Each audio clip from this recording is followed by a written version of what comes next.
What's up? Good morning. It is Sunday. Greg and I are heading out. Of course, we are going to gather some more points for the Job Spotter app because we are stupid. What is wrong with us? This is how we spend our time. So we're gonna go do that, and we're up to over 650 so far. Yeah, we've made $650 so far using the Job Spotter app. And when we first started, we started like really slow and easy with about $15 a month each, and now we go for a couple hundred a month. $10 a day, my goal. $10 a day is Greg's goal, so that's what we're doing. So one of my main goals for today is to make sure that I get a video up to explain what the Job Spotter app is and kind of teach you guys like how to use it. It's very, very simple, but I still want to do a review on it. It's a little wonky sometimes, especially with my phone for some reason. I'm not sure why, but it does still work. But sometimes I get like a network error for some reason, but it's not as bad as it was, so it's still worth it. Plus you can use it when you're just out and about and doing your normal stuff. All right, so we're getting ready to head out. Look at this day on.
Now don't you act so coy. Let us go and fill all the little children's hearts with joy. Rudolph, my dear, you know the forecast ain't clear. So will you please light the way and lead old Santa sleigh? Yeah, lead old Santa sleigh. Come on and lead old Santa sleigh. Hey, let's do it one more time. One more time.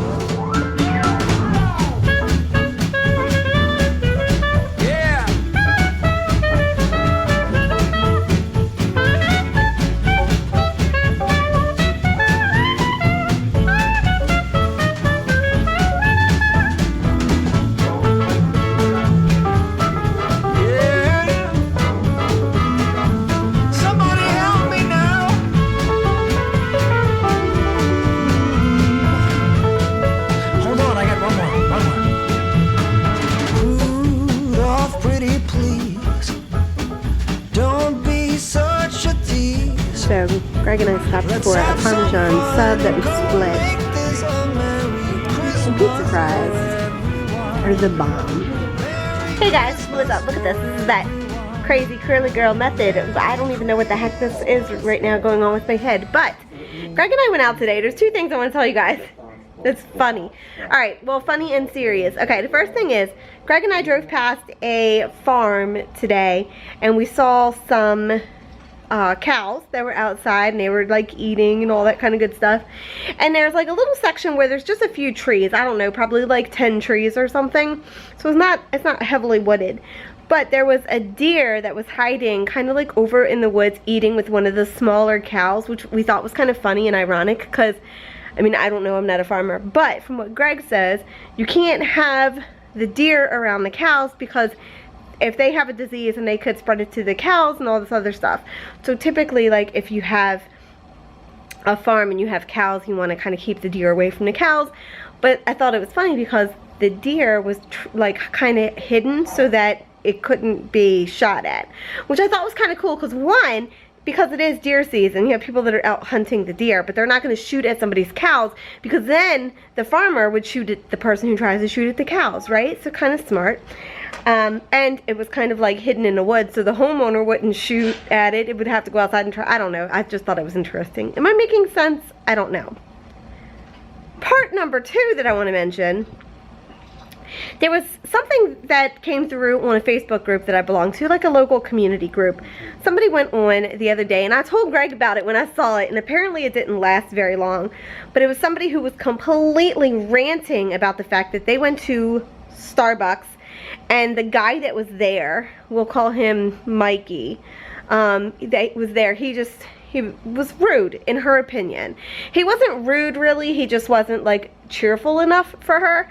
So she went on this local community Facebook group and was like, if you go to Starbucks, Mikey's terrible. I don't know, somebody pissed in his Wheaties. And I'm just like, what the heck is wrong with him? Why are you picking on somebody? It's Black Friday, leave him alone. And then in my head, I was thinking, yeah, I mean, like, you don't know what's going on in his life, right? Like, maybe his house caught on fire, or I don't know, you don't know what somebody else is going through. And I have recently come to the realization, and I kind of came to this like a couple months ago, and I was thinking, you know, you really don't know what somebody's going through. So when you deal with somebody, maybe you should deal with them in a way like they're going through like one of the most traumatic times that you've gone through in your life, right? Like, traumatic time for me is like when I lost both my parents and my daughter ran away and all that stuff, right? So I try to think about that, like, how would I want somebody to treat me during that time? Maybe they're going through the same exact thing at this moment, and maybe I should be nice to them. So anyway, apparently, and I don't know if this is true or not, but apparently somebody that worked with Mikey got on the group and was like, hey, I know Mikey, and he's a really good worker, and he was just actually going through a really hard time because his dog died the day before Thanksgiving. So they ended up deleting, I think the woman who posted it deleted her post, and then everybody else started like a new post like, hey, support Mikey, and, you know, is there some place that we can send a card to him and like tell him that we're sorry about the loss of his dog? And I'm just like, see, you never know what somebody might be going through. If that is really true and that's what happened, like, that's sad, and he had to go to work and deal with that. And like, I remember I had to go to work. Our house caught on fire December 23rd, and I had to go to work. I worked at a toy store. I worked at KB Toys when KB Toys was still a thing, and I went to work that same day. The house caught on fire. Neighbor said, yes, you can come to my house and get a shower, and I went to work. I was 16 at the time, so yeah. So that's just kind of like how I was feeling about that. But see, my whole point is you never know what somebody's going through. And you should treat people with some kindness and some understanding. And even if, like, they're being a jerk, like, okay, well, you know, people are allowed to be jerks. We're all jerks at one point or another. Right, babe? Some people. We're all jerks. You're a jerk sometimes. Not me. Yeah, you are. I'm a jerk sometimes, too. Alright. So that was my whole point. That's, like, what I wanted to say. So, Dawn's little tip for the day. Please be nice to other people because you don't know what they're going through. And even if they're not going through stuff, apparently they are going through something because they wouldn't be like so bleh. So there you go. There you go.